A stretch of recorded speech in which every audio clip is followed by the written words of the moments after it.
From a fairly young age, I was always into true crime.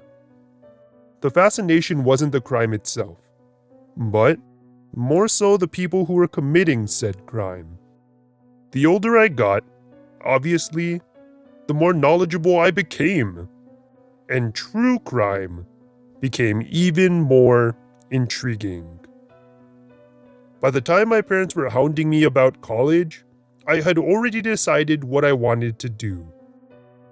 I wanted to be a police officer. While I was interested in the psychology behind perpetrators, the feeling was overpowered by wanting to stop them. I wanted to save the next person from a psychopath's spiral. Being just a bright-eyed kid, I wasn't expecting all of the grunt work and rookie-only assignments. They mainly consisted of getting coffee or pastries for the officers at the station. The only real police work I got to do for the first 6 months was pulling people over. I know that can be dangerous in itself, but I wanted more. Honestly, I always felt bad having to write a ticket for someone who was genuinely in a hurry. I didn't feel like I was helping anyone. I never encountered someone committing a felony either, but I realize now that I was just lucky that I didn't. I pushed to be the best. I never missed a day. I covered everyone's shifts. My reports were always on time. I became an excellent shot. I took lessons from well-known behavioral analysts. Just shy of my 29th birthday, I was hired as a special agent for the FBI. I had finally reached my dream job. I was more than proud of myself, and so were my parents. In the beginning, I thought I was at the highest point in my life. Nothing could ever take this away from me. I worked hard for this position, but over time, that feeling started to fade. Taking the homicide route in the FBI, I knew every folder that my superior flung on my desk was something, well, not good. If your case ended up on my desk, that meant you were deceased and the county and state police needed our help. So, you can imagine the horror I went through for years. Countless sleepless nights trying to find some sick bastard. Over and over. Some worse than others, but they stung all the same. When you finally catch the sick person who committed such unspeakable acts, all that pain goes away. It's replaced by anger. And even after hearing the judge sentence them to death, sometimes it's just still not enough. I did this for over 25 years. At some point, I think I just became numb. It's almost like you have to, or you will never be able to do your job. I've worked so many cases I thought nothing could surprise me, until that one morning. I could see my superior walking towards me with an unusually thick beige folder. He put it on my desk and asked me to review it and return to his office. The first thing I saw were the pictures. My stomach instantly became sour. It wasn't a body, but let's just say the once white and cream apartment had multiple splatters and puddles of crimson. Putting the photos aside, I start to read the report. Name, Tabitha Gallo. Age, 18. Gender, female. Weight, 115 pounds. Height, 5'3". Date of birth, April 3rd, 1992. Missing since August 15th, 2010. Tabitha was last seen leaving a party with a group of friends, when she supposedly ran off due to a conflict with one of her peers. She was said to have been seen drinking, and insisted someone was following her at the party. 5 witnesses we interviewed said they saw a man in his mid to late 40s repeatedly try to approach Tabitha.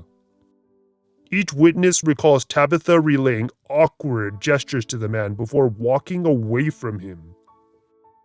2 witnesses recall Tabitha returning to a counter where she had left her drink. No one recalls seeing the man after Tabitha returned for her beverage. August 15th was only 3 days ago at the time.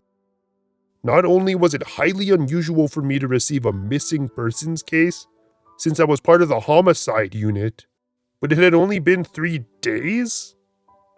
I flipped through witness statements, interviews from said friends, and transcripts of the 911 call her mother had placed when she never returned home. It was the back of the folder that caught my surprise. In the back of the folder were pieces of small notebook paper in plastic bags.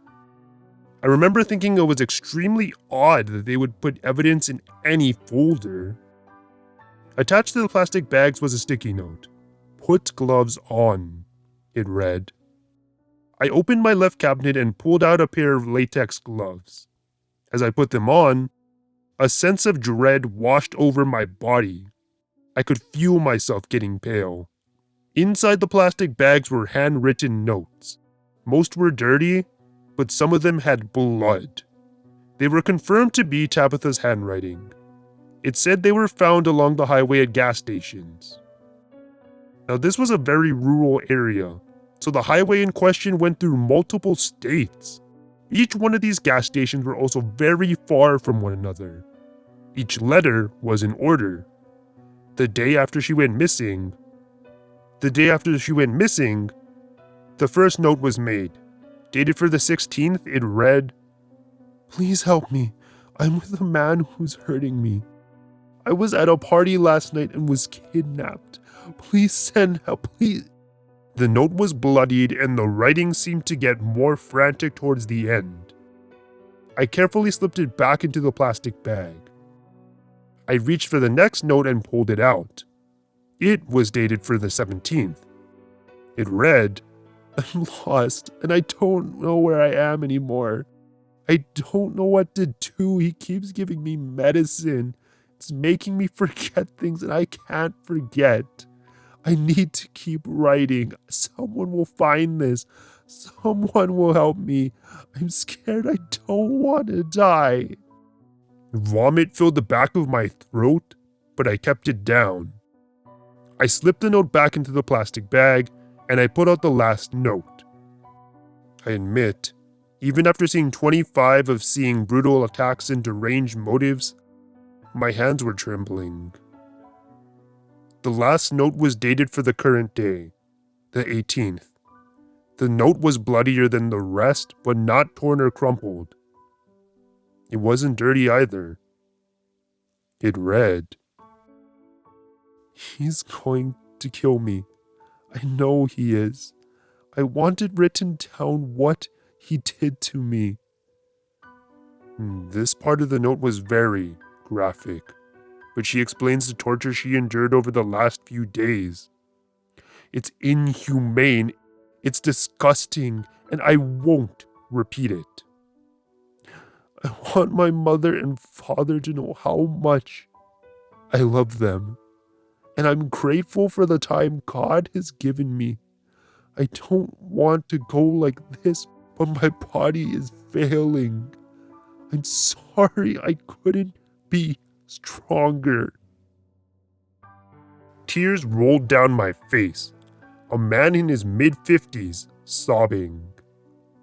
After I got myself back together in the bathroom, I went to see my superior.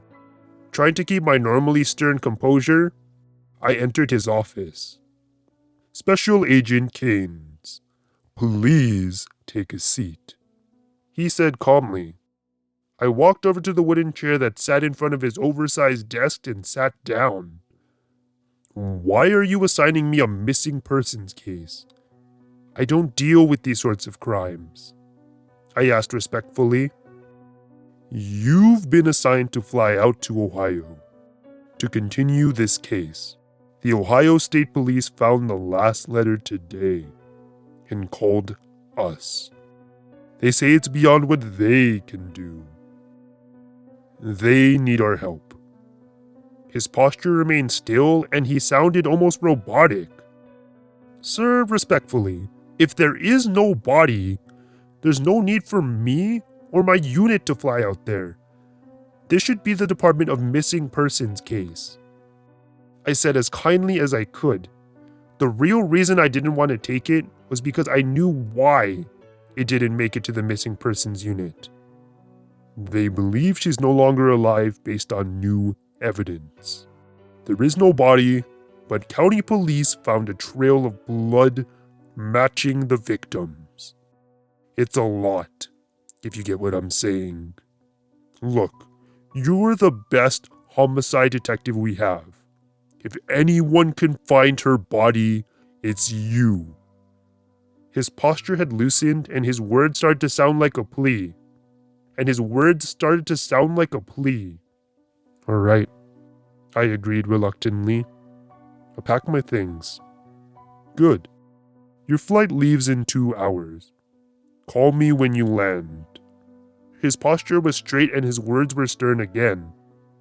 Yes, sir, I replied as confidently as I could. 2 hours was not a lot of time.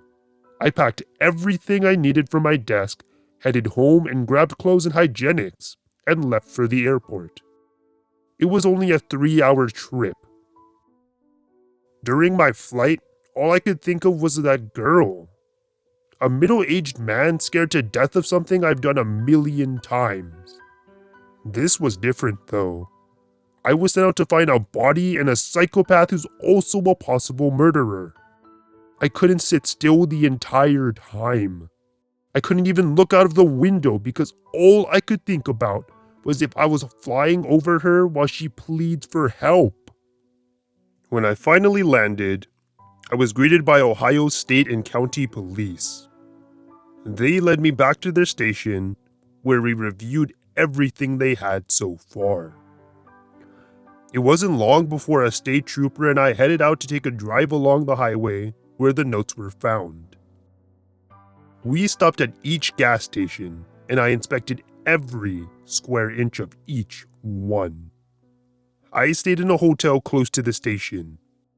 The first night I was there, I stayed up late, reviewing the evidence and statements, studying the photographs and making notes. Around 4 in the morning, I started to review my notes and findings I'd written down throughout the night.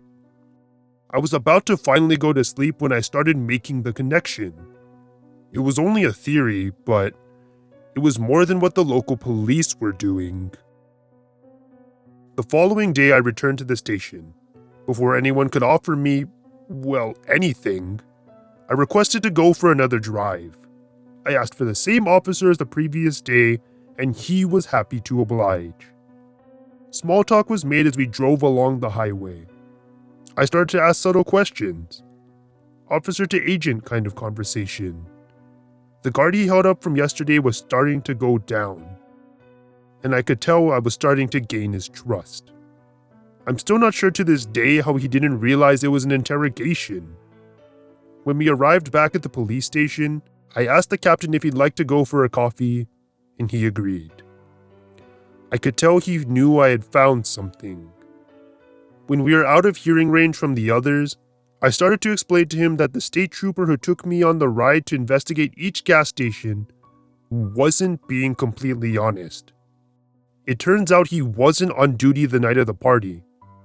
No one could account for his whereabouts the night of the 15th. The captain explained how the trooper had come in with different clothes the following day. He said he spilled wine on his uniform, and it was at the cleaners. The state trooper was taken into a formal investigation room. I had the honors of doing the interrogation. Most people ask for a lawyer right away. Some people talk excessively to try to sound more innocent. Some people don't talk at all. He didn't do any of those things. When I asked him about his whereabouts the night of the disappearance, he shrugged his shoulders and let out a sigh. I asked again, about 5 more times, but each response he gave was the same. It wasn't until 2 hours into the investigation I got a confession. After countless interrogation tactics with no incriminating answers, I finally just asked, "Did you kill Tabitha Gallo?" His glassy green eyes darted from floor to immediate eye contact. I asked again, "Did you kill Tabitha Gallo?" This time it came unintentionally aggressive. His mouth started to form a smile that only a monster could make. Every one of his teeth showing. It was a wide and telling smile. Before I could ask him once more, he leaned in close to my face. Never breaking eye contact, he leaned in even closer and whispered, "And I'd do it again." We never found her body, and he still won't give up any information on where she is. Knowing he's rotting away in prison doesn't help either. It still hurts. After that, I decided to leave the FBI and leave the police business behind me. How could I save anyone if the real monsters are the same people who claim to save and protect you?